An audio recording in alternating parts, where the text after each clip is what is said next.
بسم اللہ الرحمن الرحیم۔ السلام علیکم۔ یقیناً آپ سب خیریت سے ہوں گے، تندرست ہوں گے، خوش و خرم ہوں گے۔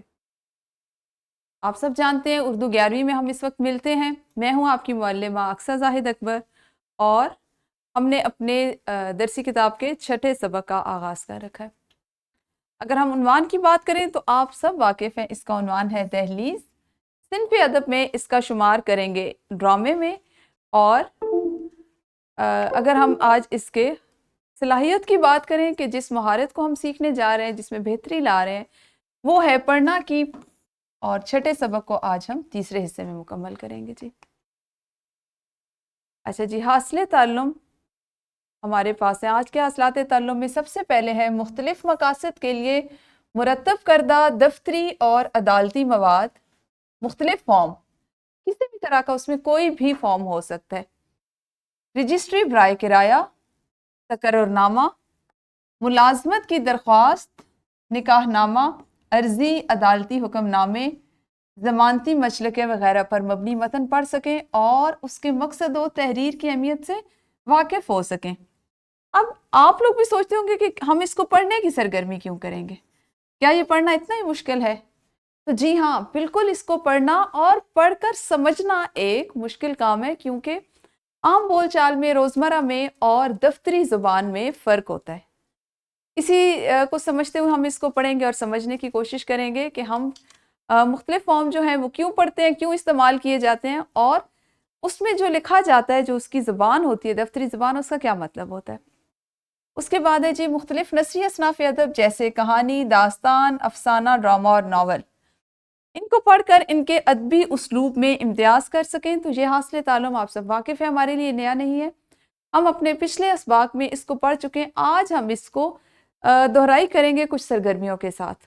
آپ ان تمام جو اصناف ادب ہیں، جس میں کہانی ہے، داستان ہے، افسانہ ہے، ڈرامہ اور ناول ہے، ان سب سے واقف ہیں، ان کی تعریف سے واقف ہیں، اور کیا کس میں کس طرح سے لکھا جاتا ہے، اس سب سے واقف ہیں۔ اسی کے ادبی اسلوب میں امتیاز آپ نے پڑھتے ہوئے کرنا ہے تاکہ آپ کو سمجھ آ سکے۔ سب سے پہلے کریں گے جی سرگرمی۔ سرگرمی کچھ اس طرح سے ہے کہ آپ لوگوں کے لیے یہاں پہ میں نے کچھ جو ہماری ڈیجیٹل لائبریری ہے اس سے کچھ اقتباسات کا انتخاب کیا ہے۔ آپ نے ان کا بغور مطالعہ کرنا ہے، اور پڑھنے کے بعد مجھے یہ بتانا ہے کہ ہم کس اقتباس کا شمار کس صنف ادب میں کریں گے، ٹھیک ہے جی۔ تو میں آپ کے سامنے یہ جو تینوں ہیں اصناف، ان کو کھولتی ہوں، اور آپ مجھے تھوڑا تھوڑا سا پڑھ کے ذرا بتائیے۔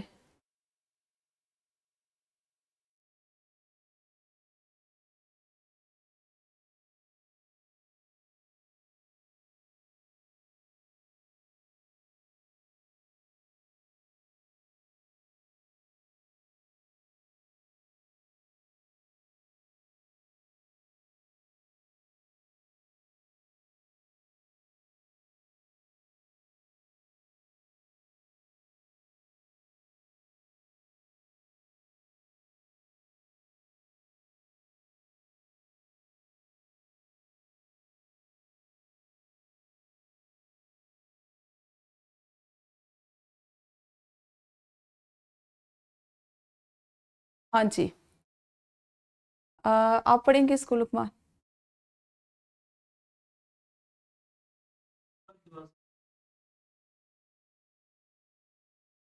الہ آباد ہائی کورٹ، آباد،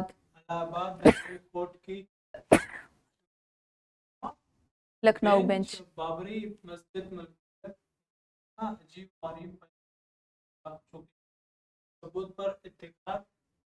کفق،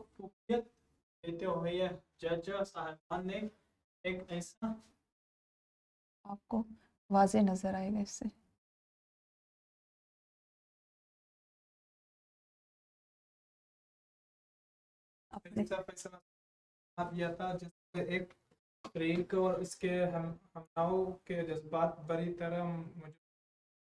مجروح ہوئے تھے۔ ہاں۔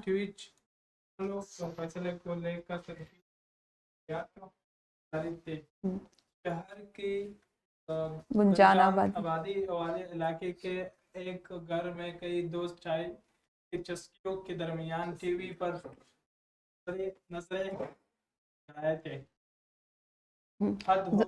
ٹھہرے، چلے ٹھیک ہے، زمید پڑھیں آگے۔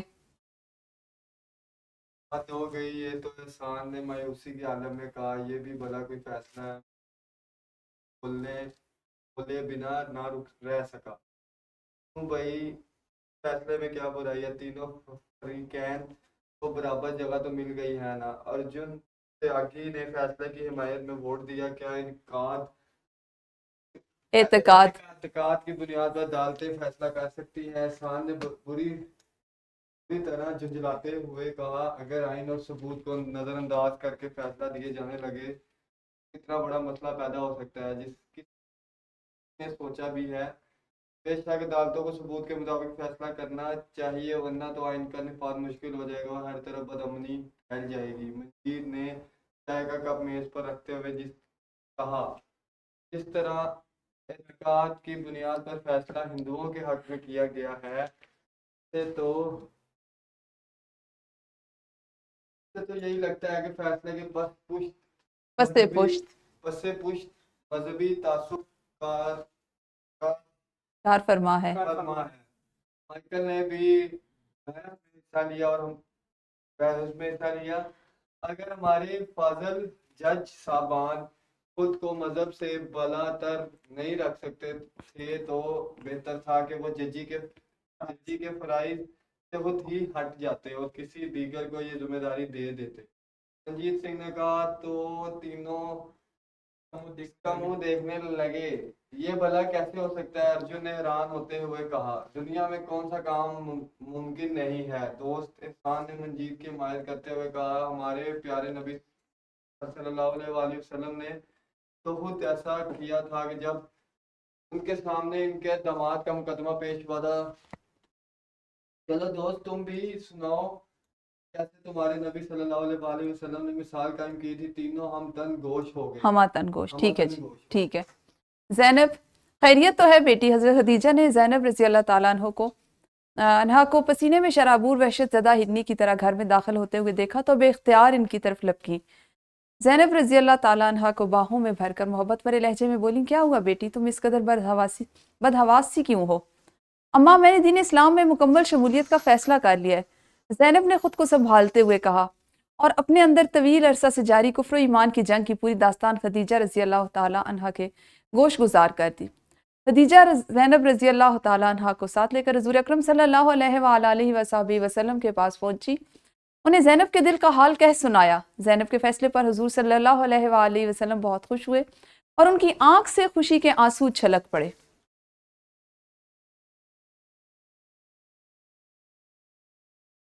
بیٹی میرے لیے اس سے زیادہ خوشی کی بات کوئی اور نہیں کہ تم داخل اسلام ہو جاؤ. مگر بیٹی مگر کیا ابا جان؟ یہ راہ بڑی پرخار ہے بیٹی. حضور صلی اللہ علیہ وآلہ وسلم نے کہا کیا مجھے علم میں ابا جان زینب پرعزم تھی. داخل اسلام ہوتی تمہارا سسرال سے رشتہ بھی منقطع ہو جائے گا. ٹھیک ہے جی ہمارا ایک اقتباس ہے. ابھی ہم دوسرا دیکھتے ہیں آنگن جیسا کہ آپ کو نام سے ظاہر ہو رہا ہے. اس کو ہم یہاں سے پڑھیں گے. ٹھیک ہے جی. سردیوں کی رات کتنی جلدی سنسان ہو جاتی ہے. آج بھی شام سے بادل چھا گئے تھے. ان کی بڑھ گئی تھی. کھڑکی کے پاس لگے ہوئے بجلی کے کھمبے کا بلب خاموشی سے جل رہا تھا.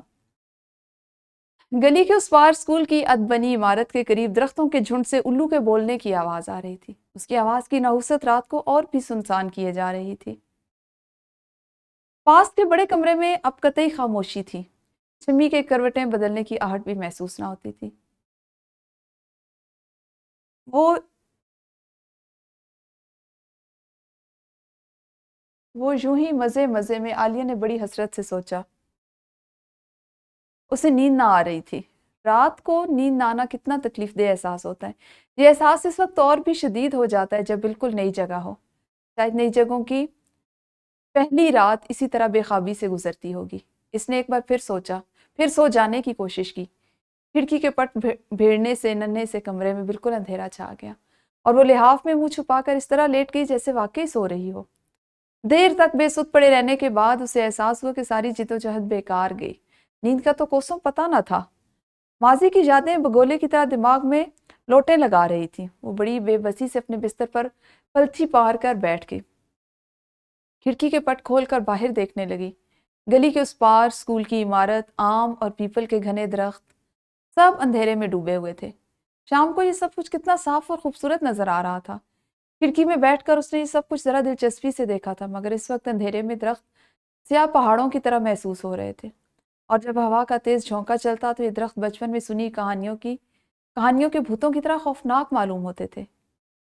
اس طرح تو نیند آنے سے رہی، اس نے سوچا، اور کھڑکی کے پٹ بھینچ کر بند کر دیے.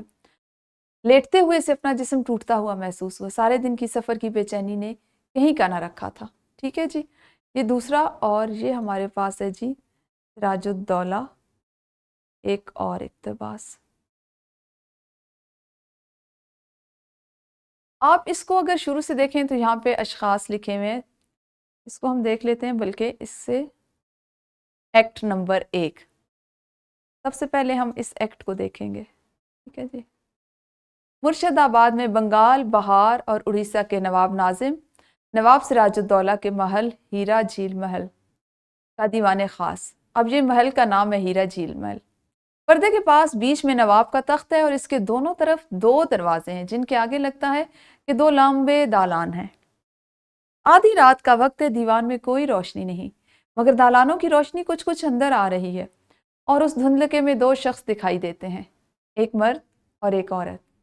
وہ دونوں ایک دروازے کی طرف دیکھ رہے ہیں. مرد کی پیشانی اونچی ہے، ناک لمبی اور خمدار، بھویں گھنی، آنکھیں نہایت تیز اور بولتی. اس کا لباس عجیب قسم کا ہے، آدھا ہندوستانی شہری مسلمانوں کا اور آدھا اس وقت کے انگریزوں کا سا. ٹھیک ہے جی، یہ تینوں ہو گئے. اب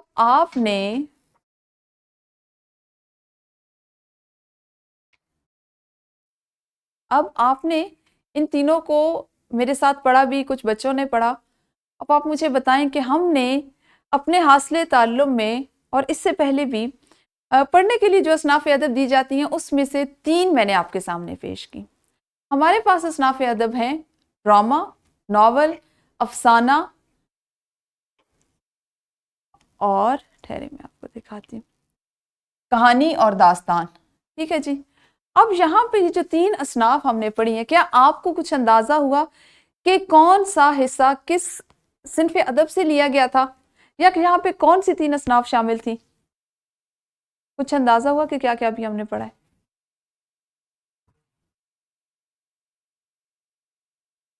سراج الدولہ، یہ کیا تھی آپ کے خیال میں؟ یہ کہانی تھی، جبکہ ہم نے اس میں مختلف کردار دیکھے اور ایکٹ نمبر 1 پڑھا. اوپر لکھا ہوا تھا نا ایکٹ نمبر 1، اس کا کیا مطلب ہے؟ ایکٹ کس کے ہوتے ہیں؟ ہاں، کس کا ہوتا ہے؟ پارٹ کس کا ہوتا ہے؟ ڈرامے کا. تو پھر یہ کیا ہے؟ اس کو ہم کہیں گے ڈرامہ. سب سے پہلا حصہ تھا ڈرامے سے لیا گیا. ٹھیک ہے جی. دوسرا حصہ خدیجہ مستور کا تھا، نام اس کا تھا آنگن. وہ کیا ہے بھلا؟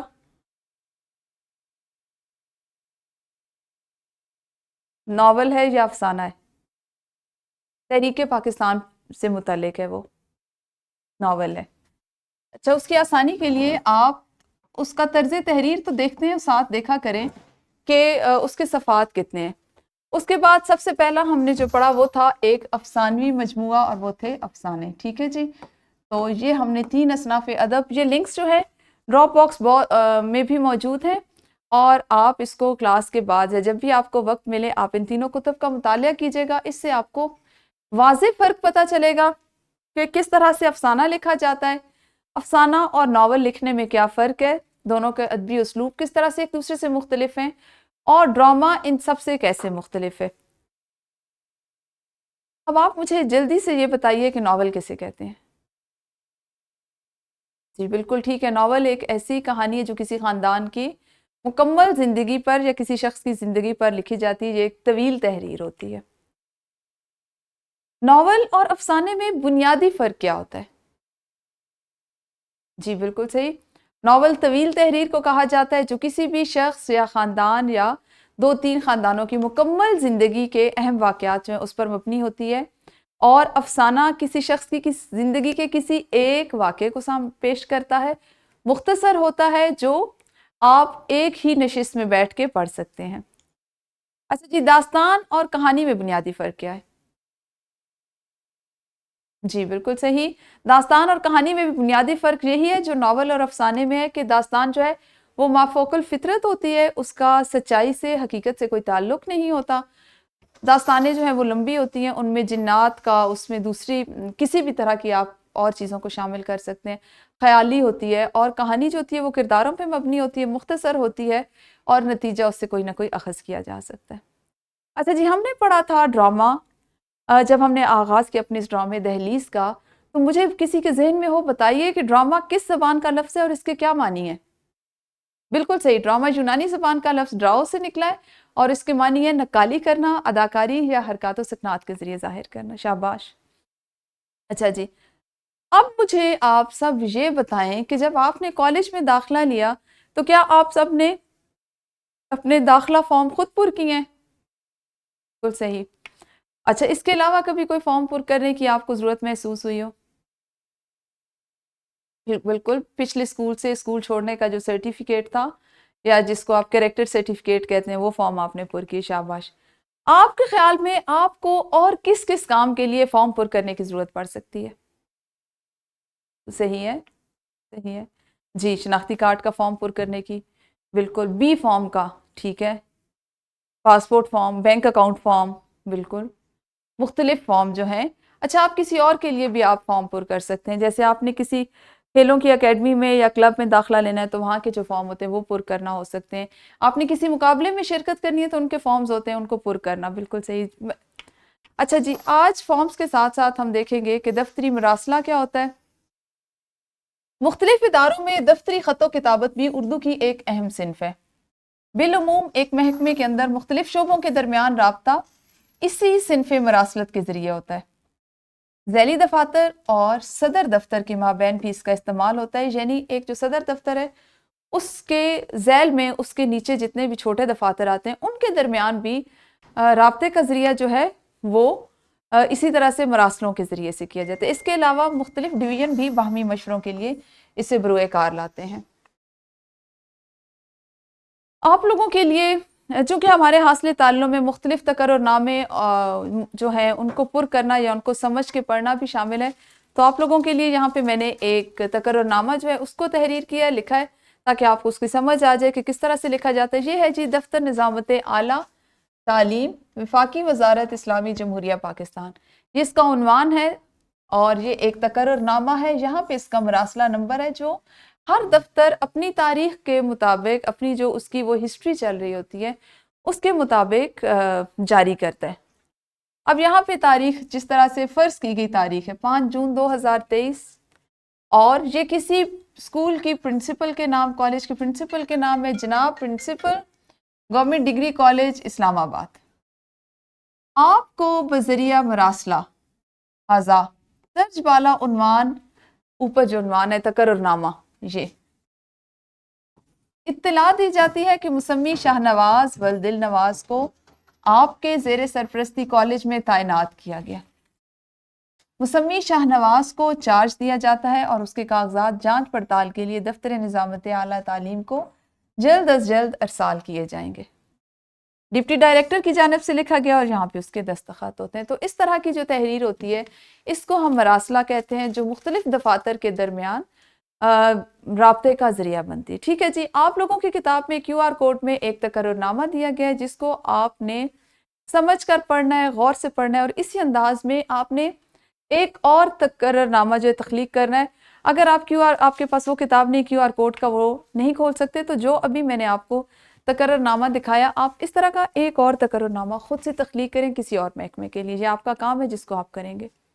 اچھا جی, اس کے علاوہ آپ نے کیا کرنا ہے کہ اپنے کالج کا داخلہ فارم لیں, جو بھی آپ نے داخلے کے وقت پر کیا اس کی ایک کاپی یقیناً آپ سب کے پاس موجود ہوگی, کیونکہ یہی اصول ہوتا ہے کہ جب آپ فارم جمع کرواتے ہیں تو اس کی ایک کاپی اپنے پاس رکھ لیتے ہیں.